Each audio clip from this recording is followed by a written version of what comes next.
सिया राम सिया राम। क्षमा करना बहन, जानबूझकर नहीं किया, गलती से हो गया। तुम ठीक तो हो? अरे ओ पुजारी, तेरे को चलना भी नहीं आता क्या? ये माला जपनी है ना, अपने मंदिर में जाकर जपो, रोड पर नहीं। तेरी वजह से ना ये कीचड़ का गंदा पानी मेरी बीवी के मुंह पर आया है। चलना ही नहीं आता क्या? क्षमा करना आप दोनों, क्षति हो गई मुझसे, आगे से ध्यान रखूंगा। ध्यान तो तुझे रखना पड़ेगा, वरना जूता निकाल कर मारूंगा तेरे सर पे। निकल यहाँ से, दफा हो जा। और ये माला ना अपने मंदिर में जाकर जप, रोड पर नहीं। दफा हो। जी, फिर से एक बार क्षमा मांगता हूँ आप दोनों से। राम सिया राम जय जय राम, राम सिया राम। अब पंडित जी नमस्ते। नमस्ते बहन, नमस्ते। अरे खुश रहो, जय श्री राम। जय श्री राम। कैसे हैं पंडित जी आप? मैं अच्छा हूँ बहन, क्या हुआ, सब कुशल मंगल? हाँ जी पंडित जी, सब कुछ ठीक है। जब से आपने वो मुझे उपाय बताया था ना, वो उपाय करने से अब तो मेरे घर में खूब सुख शांति है। ये सब आपकी मेहरबानी है पंडित जी। अरे वाह, सुनकर बहुत अच्छा लगा बहन। भगवान राम की कृपा इसी तरह सब पर बनी रहे। लेकिन बहन, तुम्हारे साथ जो कुछ भी अच्छा हो रहा है तुम उसका श्रेय पंडित को मत दो, क्योंकि ये पंडित तो महज भगवान राम की पूजा आराधना करता है। ये जो कुछ भी हो रहा है सब कुछ भगवान राम की कृपा से हो रहा है, तो उन्हीं को धन्यवाद दो, उन्हीं की पूजा अर्चना करो। जय श्री राम। हाँ जी पंडित जी, ये जो आप कह रहे हैं बिल्कुल सही कह रहे हैं, पर कहीं ना कहीं इसके पीछे आपका भी हाथ है। अगर आप मुझे वो उपाय नहीं बताते तो मेरी जिंदगी में परिवर्तन नहीं आता। तो मैं तो आपकी आभारी हूँ पंडित जी। चलो अच्छी बात है बहन, मैं भगवान से यही मनोकामना करता हूँ कि इस तरह तुम्हारे जिंदगी में सारे काम बनते रहें और तुम ऐसे ही सदैव प्रसन्न रहो। पंडित जी, ये छोटी सी भेंट आपके लिए, ये लीजिए। अरे बहन, मैं इन रुपयों का क्या करूंगा? संत आदमी हूँ, 2 रोटी खा के मुझे सो जाना होता है, फिर सुबह उठकर भगवान की पूजा आराधना करनी होती है। इन पैसों का मेरे जीवन में कोई महत्व नहीं है। पंडित जी, आप ही तो इसका सदुपयोग करेंगे। मुझे पता है, अगर ये भेंट आपके हाथ में जाएगी तो इसका दुरुपयोग नहीं होगा कहीं पे भी। ठीक है बहन, अगर तुम इतने प्रेम से ये भेंट मुझे दे रही हो तो मैं ये स्वीकार करता हूँ भगवान राम के नाम पर, और मैं इन पैसों का सदुपयोग ही करूंगा। मैं मंदिर में इन पैसों से चढ़ावा चढ़वा दूंगा थोड़ा सा, और कुछ गरीबों को भोजन भी करवा दूंगा। बाकी ऐसे ही भगवान राम की आराधना करते रहो और भगवान राम की कृपा तुम पर, मुझ पर, सब पर बनी रहे। जय श्री राम। जैसी आपकी इच्छा पंडित जी। राधे राधे। ठीक है बहन। जय श्री राम। हे प्रभु, दुनिया में विचित्र विचित्र प्रकार के लोग हैं। अभी उन सज्जन से मिला तो वो कितने क्रोध में थे। उनकी स्त्री पर मेरे द्वारा गंदा पानी जाने से उन्हें इतना क्रोध आया कि उन्होंने एक संत पर हाथ उठा दिया। और दूसरी तरफ ये बहन जो अपनी जिंदगी में सफलताओं का श्रेय इस पंडित को दे रही है और साथ ही साथ दक्षिणा भी दे रही है। सच में भगवान, आपकी लीला अपरंपार है। इस विचित्र संसार को आप ही चला सकते हो और इन प्राणियों को आप ही समझ सकते हो। हम तो बस आपके अनुयायी हैं, आप ही का नाम जपेंगे। जय श्री राम। राम सिया राम जय जय राम। ये लीजिए, मैंने आपका सारा सामान पैक कर दिया है। और ध्यान से जाना, जाकर सबसे पहला कॉल मुझे करना। हाँ बाबा, ध्यान से जाऊंगा और पहुंचते ही सबसे पहले तुम्हें कॉल करूंगा। कॉल का नाम है ऑफिस। हेलो मिस्टर उज्जवल, हम आपको जॉब से निकाल रहे हैं। जैसा कि आपको पता होगा कि इंटरनेशनल वॉर चल रही है, जिसके कारण जितने भी फॉरेन क्लाइंट्स हैं उन्होंने सारी की सारी मीटिंग कैंसिल कर दी है, जिसके कारण हमारी कंपनी को ह्यूज लॉस हुआ है। We can't continue. हेलो, अरे मेरी फोन काट दिया। क्या हुआ? सब ठीक है ना? अरे ऑफिस से फोन था, वो कह रहे हैं कि वॉर की वजह से जो हमारे फॉरेन क्लाइंट्स के साथ मीटिंग थी ना, वो अब कैंसिल हो गई है। और जो फॉरेन क्लाइंट्स ने ना कंपनी में इन्वेस्ट कर रहे थे, उन्होंने इन्वेस्ट करना बंद कर दिया है और कंपनी नुकसान में जा रही है। इस वजह से ना कंपनी में से एम्प्लॉयज को निकाला जा रहा है, जिसमें मेरा भी नाम है। मुझे भी निकाल रहे हैं ऑफिस वाले। क्या? लेकिन कंपनी वाले ऐसे कैसे कर सकते हैं? तुम तो बिजनेस ट्रिप के लिए फॉरेन जा रहे थे, अचानक से कैसे? यार वही तो मुझे समझ नहीं आ रहा। सब कुछ इतना अच्छा चल रहा था, अचानक क्या हो गया कि सारी चीजें बिगड़ने लगी। तुम एक काम करो, ये मेरा सूटकेस अंदर रखो, मैं ऑफिस होकर आता हूँ, जरा बात करता हूँ। ऐसे कैसे निकाल सकते हैं मुझे? ठीक है। हे भगवान, ये अचानक से क्या हो गया? अब कौन सी नई मुसीबत आ गई? हे भगवान, जल्द से जल्द सब कुछ ठीक कर दीजिए।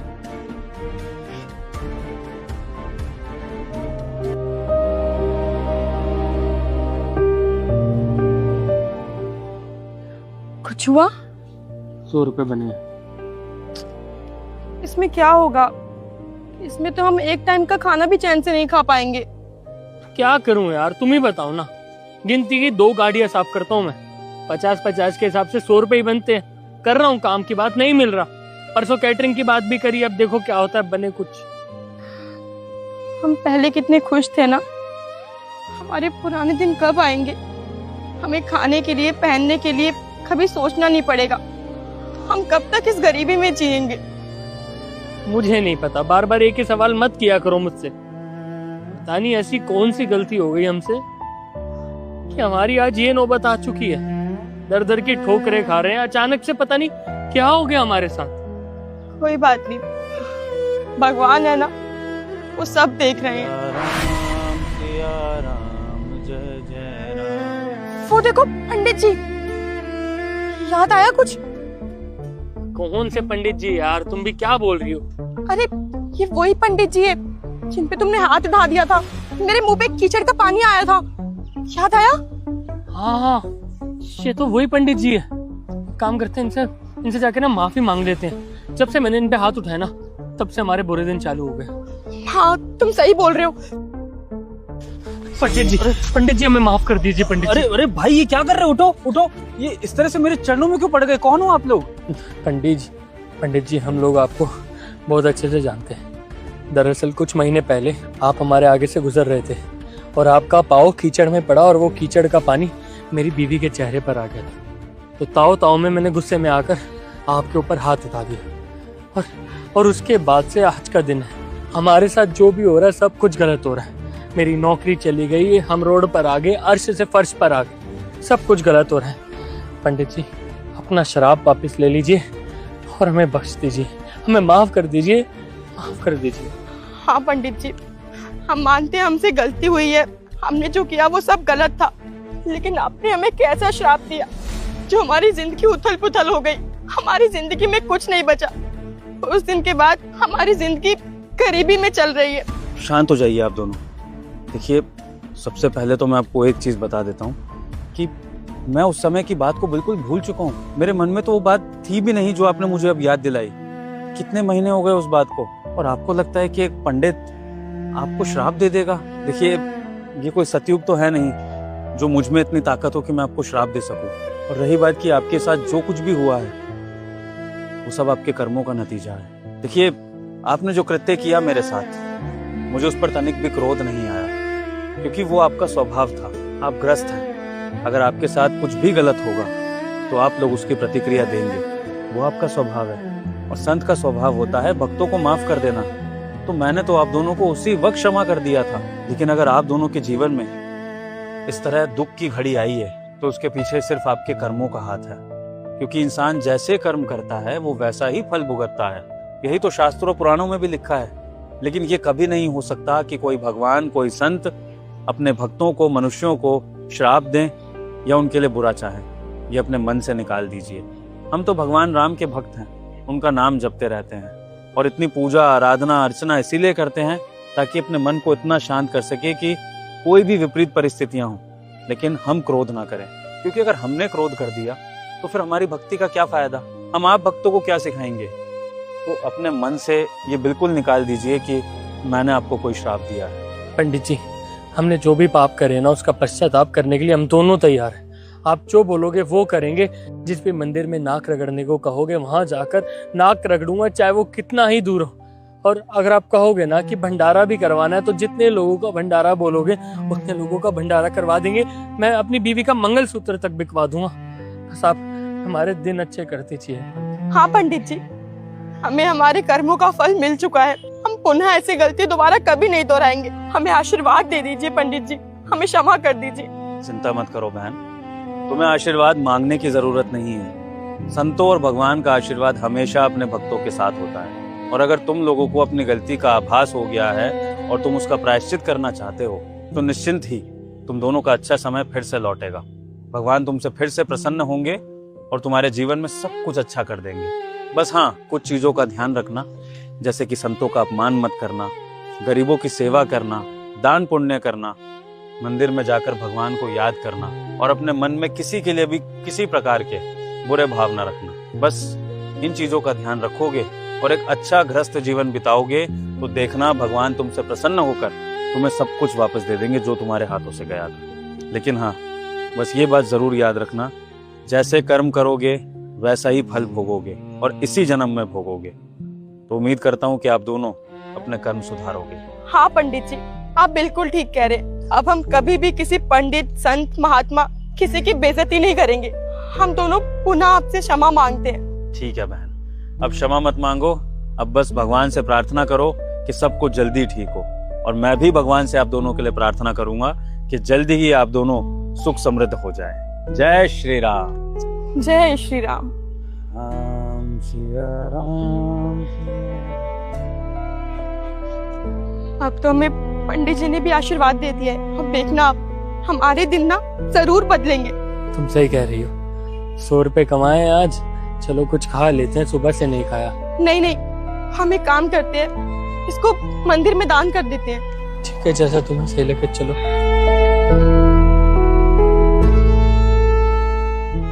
अबे ओ गवार, हट मेरी गाड़ी से। ज्योति, हनी, तू यहाँ क्या कर रही है? हनी, तुम इस साड़ी वाली गवार को जानती हो क्या? हाँ जानती हूँ इसे। एक्चुअली मेरे कॉलेज में मेरे साथ पढ़ती थी। कैसी है तू? हाँ, मैं तो बिल्कुल ठीक हूँ। लेकिन एक बात बता, तू यहाँ रोड पे खड़ी खड़ी क्या कर रही है? वो एक्चुअली मैं यहाँ पे अपने हस्बैंड का वेट कर रही थी। अच्छा, अपने हस्बैंड का वेट कर रही है? वैसे तेरा हस्बैंड किससे आ रहा है? ऑटो रिक्शा से आ रहा है या फिर बस वगैरह पकड़ के आ रहा है यहाँ पे? अरे नहीं, वो अरे रहने दे ज्योति यार, कि मेरे सामने फालतू बकवास करने की जरूरत नहीं है। मुझे अच्छे से पता है कि तेरा पति यहाँ पर ऑटो रिक्शे या फिर बस से आ रहा होगा, लेकिन तू मेरे सामने तो शॉप करके दिखाएगी ना। मुझसे कहेगी कि तेरा पति गाड़ी से आ रहा है, लेकिन मुझसे झूठ बोलने की जरूरत नहीं है।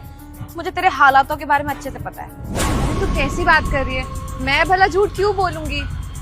ज्योति, पहली बात तो ये है कि जरा मेरी गाड़ी से थोड़ा साइड हट के खड़ी हो। मेरी गाड़ी अभी न्यू है और काफी महंगी भी है। अगर तेरी वजह से इसमें स्क्रैच आ गया ना तो तू शायद अफोर्ड नहीं कर पाएगी, इसलिए प्लीज थोड़ा साइड हट जा। खैर छोड़, congratulation for your new car. पहले तो ये हाथ नीचे कर। आई बात समझ में? तेरी औकात नहीं है कि तू मुझसे हाथ मिला सके। By the way, meet my boyfriend Sunny. ये जो गाड़ी देख रही है पूरे 25 लाख की गाड़ी है और मेरे बॉयफ्रेंड ने मुझे गिफ्ट किया है। अब 25 लाख रुपए, इतने सारे पैसे तो तूने अपने सपने में नहीं देखे होंगे इकट्ठे। सनी, तुम्हें पता है ये ना हमारे कॉलेज की टॉपर आ करती थी। सभी लोग इसकी बहुत तारीफ करते थे, बोलते थे कि इसकी आंखें बहुत प्यारी हैं, इसके बाल बहुत सुंदर है, इसकी हाइट बहुत अच्छी है।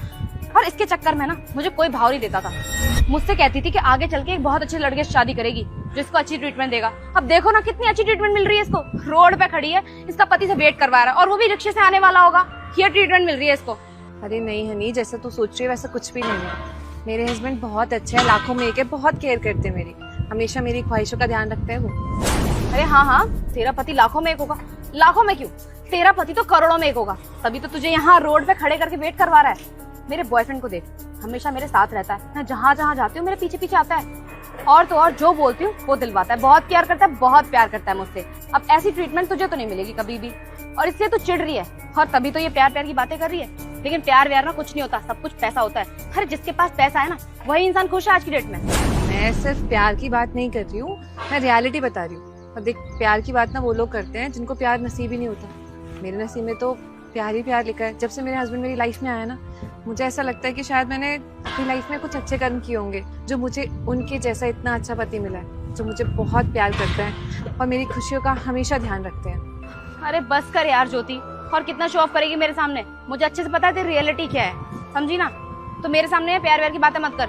जिन लोगों के पास कुछ नहीं होता ना वो यही फालतू की बातें करते हैं तेरी तरह। अरे यार रानी छोड़ो ना, तुम भी कहाँ इस गरीब के मुंह लग रही हो।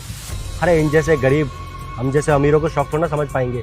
अरे हम लोग ना एक दिन में 20-20 हज़ार रुपए खर्च करते हैं, जो तुम लोगों की औकात से ना बहुत बाहर है। गुड टू नो कि आप लोग इतना अच्छा कमाते हैं, अब दिन का 20-20 हजार रुपए खर्च करते हैं। अब बाय द वे आप लोग शादी कब कर रहे हैं? ओ हेलो ज्योति, बस कर। मैं इतनी जल्दी कोई शादी वादी नहीं करने वाली, और अगर शादी करने के बाद मेरा हाल तेरी तरह होने वाला है तो शादी मुझे बिल्कुल भी नहीं करनी है। अरे शादी होने के बाद तेरी तरह ये आंटी बन के थोड़ा रहूंगी। शादी के बाद तूने इतना ये क्या हाल बना रखा है, आंटी लग रही है एकदम। कॉलेज टाइम पे जो लड़के तुझे पसंद करते थे ना, वो अभी अगर तुझे देखेंगे तो रिग्रेट करेंगे कि किस लड़की को भाव दिया है। और सीरियसली मुझे तो अभी बड़ी शर्म आ रही तुझे देख के। ऐसा लग रहा है कि मैं इस लड़की को देखकर कॉलेज में चिढ़ा करती थी। तू अपने आप को देख और मुझे देख, मेरे कपड़े देख, कितने महंगे कपड़े पहन रखे हैं। अरे तुझसे तो मेरा स्टैंडर्ड बहुत ऊपर है आज की डेट में। अरे हनी, तुम भी कहाँ इस बहन जी से अपना मैच कर रही हो? कहाँ तुम और कहाँ ये? क्या कहानी तुमने? कॉलेज टाइम में तुम मुझसे चिढ़ती थी, सीरियसली, और मैं सोचती थी कि तुम मेरी सबसे अच्छी दोस्त हो। अरे मेरे को लगता था कि तुमसे बेस्ट फ्रेंड मुझे कोई मिल ही नहीं सकती है, लेकिन आज मुझे पता चला तुम्हारी सच्चाई कि एक्चुअली में ना तुम बस नाटक करती थी अच्छी दोस्त बनने का। तुम अच्छी दोस्त कभी थी ही नहीं। और क्या कह रही थी तुम? जो लड़के मुझे कॉलेज टाइम में पसंद करते थे, जिनकी मैं क्रश हुआ करती थी, वो लोग आज रिग्रेट करते होंगे। मुझे कोई फर्क नहीं पड़ता है, चाहे वो रिग्रेट करें या ना करें, क्योंकि मैं अपनी जिंदगी में बहुत खुश हूँ। मेरे हस्बैंड मुझसे बहुत प्यार करते हैं और मुझे किसी और को देखने की कोई जरूरत नहीं है। उनको मैं जैसी हूँ वैसी पसंद है। अच्छा, वैसे तेरा पति करता क्या है ज्योति? वैसे तेरी हालत देखकर लगता है कि तेरा पति तो कोई मजदूरी का काम करता होगा, जिसे 10-12 हजार रुपए की सैलरी मिलती है ना? अरे बेबी, तुम तो समझ सकती हो ना, इन जैसे गरीब ना कुछ अच्छा काम तो कर नहीं सकते। कौन सा बिजनेस करता होगा? अरे कहीं दिहाड़ी मजदूरी या कहीं रेडी वेडी लगाता होगा। बेबी देखो ना कितना डिफरेंस है। इसका पति महीने के 10 से 12 हजार रुपए कमाता है, और मेरा बॉयफ्रेंड दिन के 20 से 30 हजार रुपए मुझ पे ऐसे ही खर्च कर देता है। तुझे पता है ज्योति, मेरा बॉयफ्रेंड ना महीने के पूरे 30 लाख रुपए कमाता है। कितने सारे पैसे तूने तो कभी देखे नहीं होंगे सपने में भी। नाइस। वैसे ये बात कुछ हजम नहीं हुई मुझे कि महीने का 30 लाख रुपए कमाने वाले लोगों के पास इतनी सस्ती सी गाड़ी है, सीरियसली। बट हाँ, नहीं, एक बात बोलूं, एक चीज जान के ना बहुत दुख हो रहा है तुम्हारे लिए कि तुमने ना अपनी लाइफ में कुछ किया नहीं। काश अपनी लाइफ में थोड़ा स्टैंड ले लेती, कुछ बन जाती, अपने पैरों पे खड़ी हो जाती, शायद अपने बॉयफ्रेंड के पैसों पे ऐसे घमंड ना दिखा रही होती, अपने खुद के पैसों पे घमंड दिखा रही होती। तुम्हें गुरूर होता अपने पैसों पे, अपने कुछ बन जाने पे, ना ही दूसरों के टुकड़ों पे ऐसे पल रही होती। खैर, मैं क्या ही बोलूं तुम्हें, तुम पहले भी ऐसी थी और आज भी ऐसी हो। लेकिन मैंने सोचा था शायद तुम सुधर गई होगी, पर मैं गलत थी। तुम नहीं सुधरी आज भी तुम्हें बस दूसरों के कमाए हुए पैसों पे ऐश करना पसंद है। तुमने कभी सोचा ही नहीं कि काश मैं भी खुद कमा लूं, अपने पैरों पे खड़ी हो जाऊं, कुछ बन जाऊं। तुम्हारी जैसी लड़की ना कभी कुछ कर ही नहीं सकती लाइफ में, सिर्फ और सिर्फ दूसरों के पैसे उड़ाने के अलावा। अरे ओ, अपनी बकवास बंद कर ले। ये गाड़ी तुझे पता कितनी महंगी है? पूरे 25 लाख रुपए की है। अरे तूने अपने सपने में भी इतने पैसे नहीं देखे होंगे, और ना ही कभी जिंदगी भर कमा पाएगी। तो तू ना हमसे बकवास मत कर। और तेरा वो 2 कौड़ी का पति, उसकी हैसियत भी नहीं है कि इस गाड़ी को छू भी सके। खरीदने की बात तो बहुत दूर है। एक्सक्यूज मी मिस्टर, वो पति है मेरे, पत्नी हूँ मैं उनकी, और पति के सारी प्रॉपर्टी पे पत्नी का पूरा हक होता है, उनके पैसों पे, उनके घर पे, उनके परिवार पे, सब पे। लेकिन तुम बॉयफ्रेंड हो इसके, तो मुझे तो ये ज्ञान की बात देने की जरूरत नहीं है। पहले शादी कर लो, पति बन जाओ, उसके बाद समझाना मुझे जो समझाना है। और तो हनी क्या कह रही थी कि मैंने बहुत फटीचर सी साड़ी पहन रखी है, मैं गवार लग रही हूँ? हाँ, एक सेकेंड, शायद तुझे मालूम नहीं है तो किस देश में रहती है? तो इंडिया में रहती है, भारत में, और भारतीय संस्कृति है साड़ी सूट पहनना। अरे हम लोगों को तो गर्व होना चाहिए कि हमारे देश की संस्कृति इतनी अच्छी है। बाहर के देश के लोग हमारी संस्कृति को मानते हैं, उसे अपनाने की कोशिश करते हैं। उनको लगता है कि यहाँ के लोग साड़ी सूट आस्था, कितने अच्छे विचार है यहाँ के लोग के। लेकिन एक्चुअली में तो यहाँ के लोगों की सोच बहुत छोटी है। वो लोग वेस्टर्न कल्चर को इतना ज्यादा अपना चुके हैं और उनको इतनी ज्यादा प्रायोरिटी देते हैं कि अपने कल्चर्स को तो भूल ही गए हैं। अपने कल्चर को वो समझते हैं कि ये तो सिर्फ गरीबों की निशानी है। जिंदगी में इतना भी मॉडर्नाइजेशन की तरफ मत भागो कि तुम अपनी संस्कृति, अपने संस्कार भूल जाओ, अपने देश की सभ्यता भूल जाओ। और मुझे कोई प्रॉब्लम नहीं है साड़ी पहनने में, मुझे अपने देश की संस्कृति और सभ्यता आगे लेके चलने में गर्व महसूस होता है। तुम्हें लगता होगा बुरा, तुम्हें महसूस होता होगा छोटा, लेकिन मुझे नहीं होता। तुम्हें ना बात करने की बिल्कुल भी तमीज नहीं है। कपड़ों से भले ही तुम अपना स्टैंडर्ड उठाना चाहती हो, लेकिन सोच से तुम्हारी स्टैंडर्ड बिल्कुल गिरी हुई है। अरे बस कर ज्योति, ज्यादा बकवास करने की जरूरत नहीं है। आई बात समझ में? अगर तुझसे बात कर ली हंस के मैंने, इसका मतलब ये नहीं है कि जो मन में आएगा वो बकती चली जाएगी। तू सच एक्सेप्ट क्यों नहीं कर लेती कि तेरे पति ने ना तुझे ऐसे ही रख रखा है, तभी तू ऐसे बन के रहती है? लिसन, मेरे हस्बैंड ने मुझे कभी किसी चीज के लिए फोर्स नहीं किया, और जो मेरा ससुराल है ना बहुत रेप्यूटेड है, वो लोग मुझे कभी किसी चीज के लिए फोर्स नहीं करते। बस हाँ, मुझे अपने संस्कार और सभ्यता को आगे लेके चलना पसंद है। मेरे ससुराल की मान मर्यादा का ध्यान रखना मेरा काम है। वो लोग मुझे फोर्स नहीं कर सकते और ना ही करेंगे। मैं जो कुछ भी करती हूँ अपने दम पे करती हूँ, अपनी मर्जी से करती हूँ। समझ में आया तुम्हें? जय हिंद मैडम।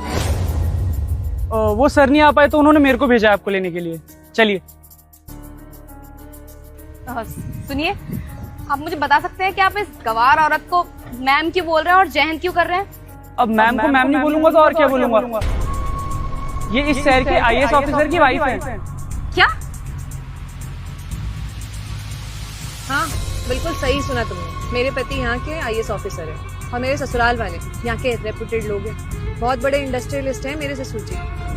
एक्चुअली क्या है ना, मुझे अमीरी का ढोंग करना नहीं आता, लोगों के सामने नाटक करना नहीं आता। ये नाटक ना तुम लोग करते हो, जिनके पास मेहनत की कमाई नहीं होती। जो मेहनत से कमाते हैं और इज्जत बनाते हैं ना, वो लोग ढोंग करने में बिलीव ही नहीं रखते। वो शो ऑफ करना ही नहीं चाहते, क्योंकि उनको पता है मेहनत से कमाई जाती है चीजें, इज्जत भी और पैसा भी। पर तुम कहाँ ही समझोगी ये चीज? तुम तो ना ही मेहनत से कमाती हो, ना ही कुछ कर पाई हो। तुम तो दूसरों के पैसों पे ऐश करना जानती हो। और जिस गाड़ी से तुमने मुझे हटाया था, बहुत दिखा रही थी ना, ऐसी कितनी गाड़ी होगी हमारे पास। लेकिन मुझे ना कोई शौक नहीं है शो ऑफ करने का। खैर छोड़ो, मैं तुम्हें बस एक दोस्त के नाते समझा रही थी, पर तुमने तो मुझे कभी दोस्त माना ही नहीं। एक अच्छे इंसान की एडवाइस समझ के रख लेना, काश तुम्हारे आगे आने वाली जिंदगी में काम आए। चलिए मैम, गाड़ी तैयार है। चलती हूँ, ध्यान रखना।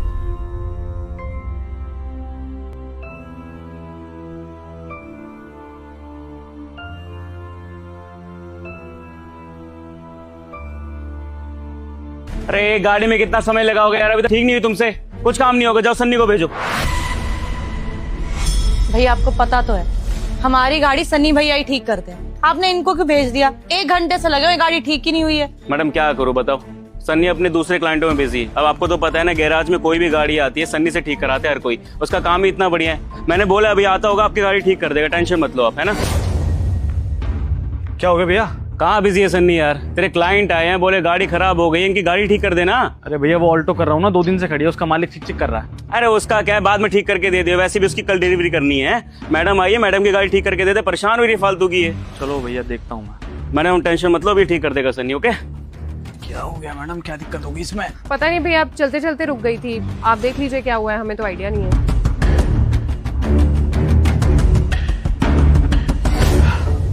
हो गई है मैडम, एक बार स्टार्ट करवा के दिखाता हूँ।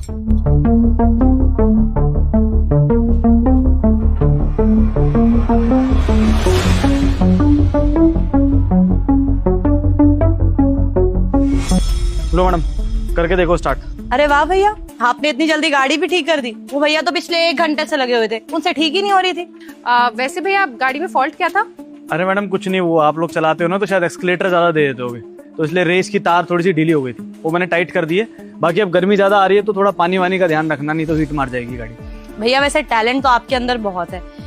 भैया कितने टाइम से काम कर रहे हो आप यहाँ पर? मैडम मैं तो यहाँ कम से कम मुझे हो गए 4-5 साल हो गए लगभग। 4-5 साल का एक्सपीरियंस है, तभी गाड़ी इतनी जल्दी ठीक कर देते हैं। और सैलरी कितनी मिलती है? सैलरी तो अच्छी खासी मिलती होगी। क्या सैलरी मैडम, वही है 15,000 रुपये मिलते हैं। बाकी कभी कभी कोई कस्टमर आता है फालतू दे जाता है तो 20 तक पहुंच जाता हूँ। 15,000 रुपए? कैसी बातें कर रहे हैं भैया आप? आजकल के जमाने में 15,000 रुपए में क्या होता है? आप इतने टैलेंटेड है, इतना अच्छा काम करते हैं और आपकी तनख्वाह सिर्फ 15-20 हजार रुपए? हमें तो लगा था कि आप अच्छी खासी 40-50 हजार तनख्वाह तो लेते ही होंगे। अरे मैडम मैकेनिक हूँ, इंजीनियर थोड़ी हूँ, 15-20 हजार ही मिलते हैं। अब इसी चीज की डिग्री होती मेरे पास तो पैसे अच्छे मिल जाते। हाथ का हुनर है लेकिन बस डिग्री नहीं है मेरे पास, इसलिए पैसे तो इतने ही मिलते हैं मेरे को। अरे भैया माना कि मैकेनिक्स की एवरेज सैलरी यही होती होगी, लेकिन हर मैकेनिक में फर्क है ना। वो भैया देख लो 1 घंटे से लगे हुए थे, लेकिन आपने आके तुरंत फॉल्ट निकाल दिया। तो आपकी तो ज्यादा होनी चाहिए ना सैलरी। आप टैलेंटेड भी तो हो, हाथ का हुनर है आपके अंदर, तो आपको कम से कम, सही बोला था ऐश्वर्या ने, 40-50 हजार तो होनी ही चाहिए। अरे मैडम क्या बोल रही है, 40-50 हजार कौन देगा? यहाँ 2 मैकेनिकों की तनख्वाह हो जाती है 40-50 हजार रुपए में, पता है आपको? कौन देगा मुझे 40-50 हजार? ठीक है भैया, हम समझ रहे हैं कि आप यहाँ पे बहुत टाइम से काम कर रहे होंगे, एक रिश्ता बन जाता है, लेकिन फिर भी भैया अपनी ग्रोथ भी तो जरूरी है ना। वैसे हमारे पास ना आपके लिए एक ऑफर है, अगर आप कहें तो मैं बताऊं। कैसा ऑफर मैडम? भैया हमारे ना दूर के कजन है, उनका भी गैरेज है और इससे बहुत ज्यादा बड़ा गैरेज है। आप चाहो तो वहाँ पर जॉब कर सकते हो। वहाँ पे तो मिनिमम सैलरी है ही 30-35 हजार, आपको तो मिल ही जाएंगे 40-50 हजार। और आप इतने ज्यादा टैलेंट हो, आपका हुनर देख के क्या पता उससे ज्यादा ही सैलरी दे दे। हाँ बोलो तो उनसे बात करती हूँ मैं। हाँ भैया, आप सोच लो आपको क्या करना है अपनी लाइफ में। और वैसे भी भैया एक जगह से ना निकलना पड़ता है अगर आपको दूसरी जगह तरक्की चाहिए हो, और जिंदगी भर आप 15-20 हजार में तो नहीं चला सकते ना। क्या ही होता है आजकल के जमाने में। वैसे तो 40-50 हजार भी कोई बहुत बड़ा अमाउंट नहीं है, लेकिन फिर भी 15 हजार सुन के तो हमें बहुत ही बुरा लगा। बाकी ये उनका कार्ड है, अगर आप इंटरेस्टेड हो तो इस नंबर पे कॉल कर लेना और हमें बता देना, हम रेफरेंस दे देंगे। मैडम मजाक तो नहीं कर रहे ना आप लोग? मतलब मुझ जैसे अनपढ़ मैकेनिक को 50,000 रुपये तनख्वाह? देखिए ऐसे मजाक मत कीजिएगा, कभी ऐसा ना हो कि मेरी ये नौकरी भी ना बचे और वहाँ कुछ। आप मजाक मत कीजिए। कैसी बातें कर रहे हैं भैया आप? हम आपसे क्यों मजाक करेंगे? और हम अच्छे खासे पढ़े लिखे घर की लड़कियां हैं, आपको क्या हमारे पास इतना फालतू टाइम दिखता है जो यहाँ खड़े होकर आपसे ऐसे मजाक करेंगे? हम सीरियस हैं भैया, और हम चाहते हैं कि आप भी लाइफ को लेके थोड़ा सा सीरियस हो जाएं। आप बता देना हमें जो भी आपका डिसीजन हो। अब भैया इतने टाइम से आप हमारी गाड़ी ठीक करते हो, इवन गाड़ी हमारी सिर्फ आपके हाथों से ही ठीक होती है, तो आपका टैलेंट हमें दिखा तो हमने सोचा बता देते हैं आपको भी ऑफर, हमारे भाई के लिए भी अच्छा ही हो जाएगा। ठीक है मैडम, मैं सोच के बताता हूँ। आप लोग बैठिए, मैं गाड़ी निकलवा देता हूँ आपकी।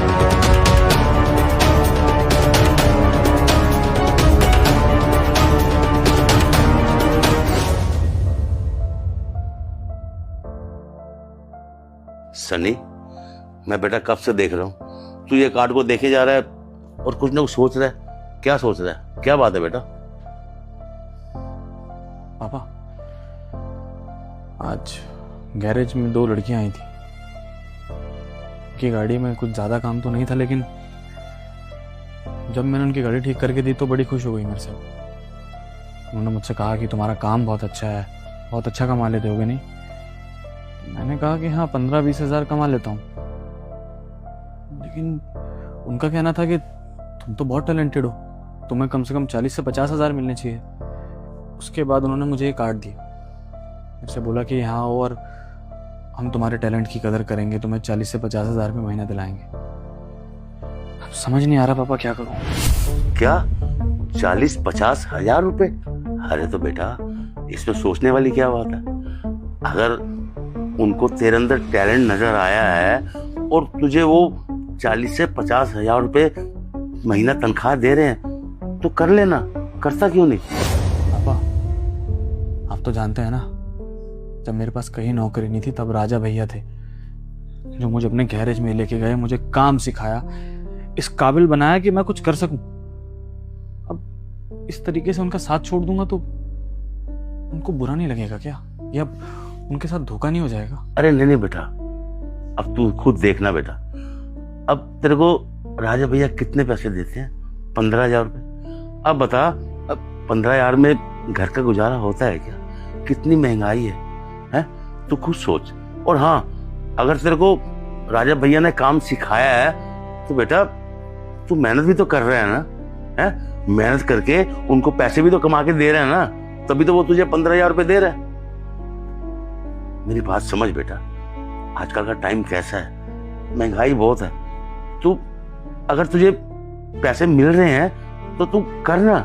और देखना बेटा, जब तक तू काम करके राजा को दे रहा है, कमा के दे रहा है, तभी तो वो तुझे 15,000 रुपए दे रहा है ना, है? इसमें उसका भी तो लालच है ना। अब तू कब तक उसके 15,000 रुपए में बैठा रहेगा, है? जिंदगी में आगे नहीं बढ़ेगा क्या?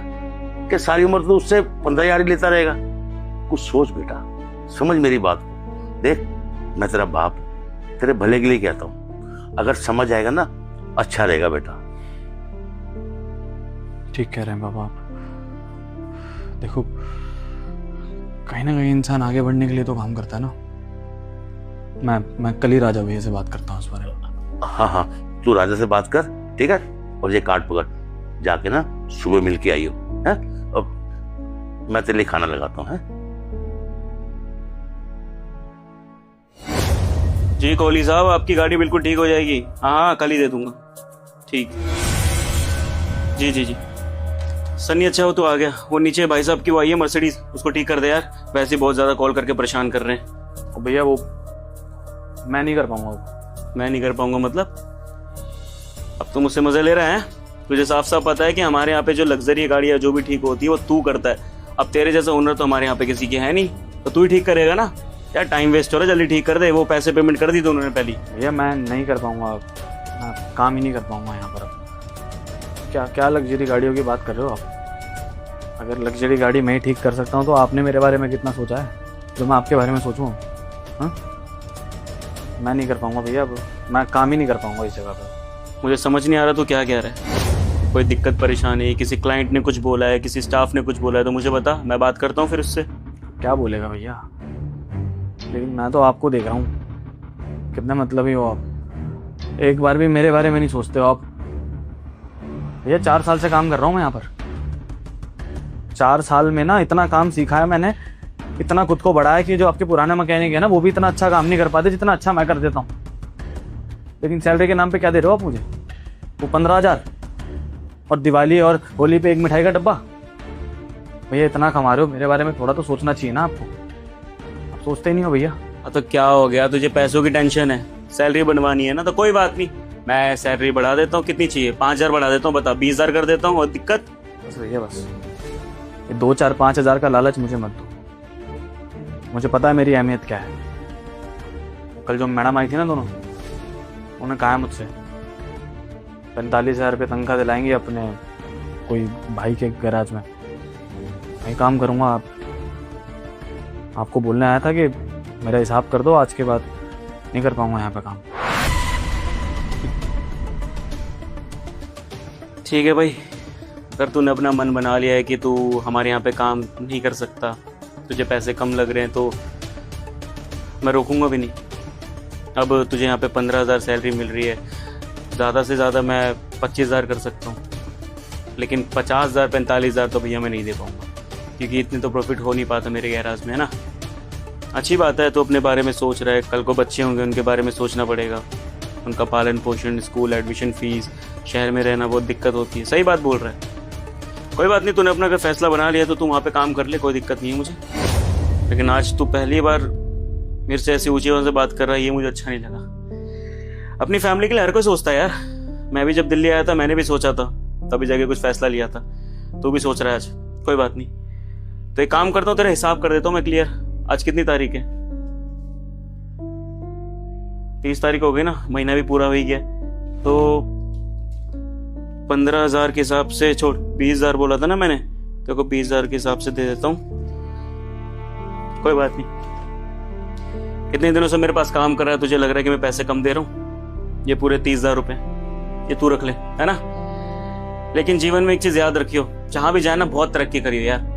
तो पिछले 4 साल से यहाँ पे काम कर रहा है और कभी तेरी शिकायत नहीं आई है, कोई भी लग्जरी गाड़ी हो, उन सब चीजों को तूने हमेशा ठीक करा है, क्लाइंटों ने हमेशा तारीफ करी है।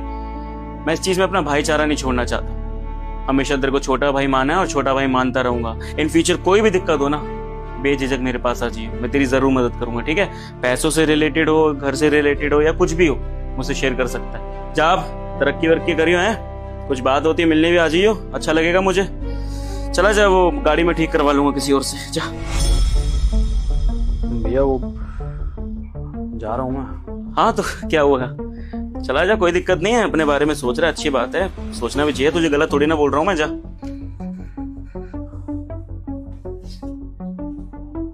भैया कम से कम एक बार रोक तो लो मुझे। नहीं रोक के क्या कर लूंगा, बता। अब जो मन के फैसले होते हैं ना, वो किसी ने अगर एक बार ले लिए तो वो जल्दी टूटते नहीं है। और अगर मैंने तेरे को रोक लिया यहाँ पर, जबरदस्ती तुझसे काम करवाया, तुझे तो ये लगेगा ना कि भैया ने मुझे मौका नहीं दिया आगे बढ़ने का, भैया यही चाहते हैं कि मैं हमेशा काम करता रहो, भैया पैसे कमाते रहो, जैसे कि तूने मुझे बोला। कोई बात नहीं, तू जाना यार, अब ज्यादा फालतू टाइम वेस्ट मत कर, जा। नहीं जाना भैया कहीं, गैरेज नहीं है, परिवार है मेरा, छोड़ के नहीं जाना चाहता हूँ मैं कुछ भी चीज, लेकिन आप थोड़ा तो मेरे बारे में सोचो ना। ये पैसे रख लो, आप नहीं जाना मुझे, जितने तनख्वाह दे रहे हो आप दे दो, 15,000 20,000 मैं कर लूंगा काम, ऐसे है। आप मत सोचो मेरे बारे में, लेकिन अगर आपने मुझे छोटा भाई बोला है ना, तो मैं भी बड़ा भाई मानता हूँ आपके लिए काम करूंगा जिंदगी भर, चाहे भले ही 15,000 में करना पड़े, अपने छोटे भाई होने का फर्ज निभाऊंगा। ऐसे रख लो आप, नहीं चाहिए। क्या हो गया, अभी तो बोल रहा था कि अच्छी सैलरी दी है, सब कुछ संभालना है, घर परिवार में दिक्कत होती है, पैसों की जरूरत है, अभी तूने बोल तो दिया था, अब क्या हो गया। सोचना क्या है भैया, थोड़ा सा लालच आ गया था मन में बस, लेकिन पैसों से बढ़ के ना मेरे लिए रिश्ते हैं मेरे, इतना सा था जब मैं आया था, तब आपने काम सिखाया, आपके सामने दाढ़ी आई मेरी, नहीं छोड़ सकता ये जगह। नशा है मेरे लिए ये जगह, मैं छोड़ ही नहीं सकता इसको, मुझे छोड़नी ही नहीं है। अच्छा लगा मुझे। देख सन्नी, यहाँ पे ना बहुत स्टाफ काम करते हैं, हर किसी के साथ तो बात नहीं करता मैं, किसी के साथ अपना लंच भी शेयर नहीं करता। याद है मैं तेरे साथ खाने बैठ जाता था, क्योंकि तुझे अपना छोटा भाई मानता हूँ मैं। जब तू पहली बार यहाँ पर आया था, तुझे स्क्रू ढीला करना नहीं आता था ना, अपने हाथ से सिखाया था मैंने। और आज मेरे सामने ऐसी बातें बोल रहा है ना, थोड़ा इमोशनल हो गया यार। मैं नहीं चाहता कि हम दोनों के भाईचारा ना खत्म हो जाए। अगर तूने फैसला ले लिया तो तेरे फैसले को ऊपर रखता हूँ। एक काम करता हूँ, तेरी सैलरी 25,000 कर देता हूँ, और अगर तूने अच्छा काम करा और भी बढ़ा दूंगा। जैसे जैसे मेरी इनकम बढ़ेगी मैं तेरी इनकम बढ़ा दूंगा। लेकिन कभी भी जाने की बात मत करियो, और जीवन में कभी भी तेरे मन में आए ना जाने के लिए, जिस दिन तू अपनी दुकान खोलेगा उस दिन जाइयो, उद्घाटन मैं करके दूंगा। जा। वादा रहा भैया आपसे, तो इस गैरेज से तभी जाऊंगा जब अपना गैरेज खोलूंगा, और एक दिन खोलूंगा जरूर, देखना। Best of luck. गाड़ी देख लेता हूँ भैया, तो गुस्सा करेंगे वो।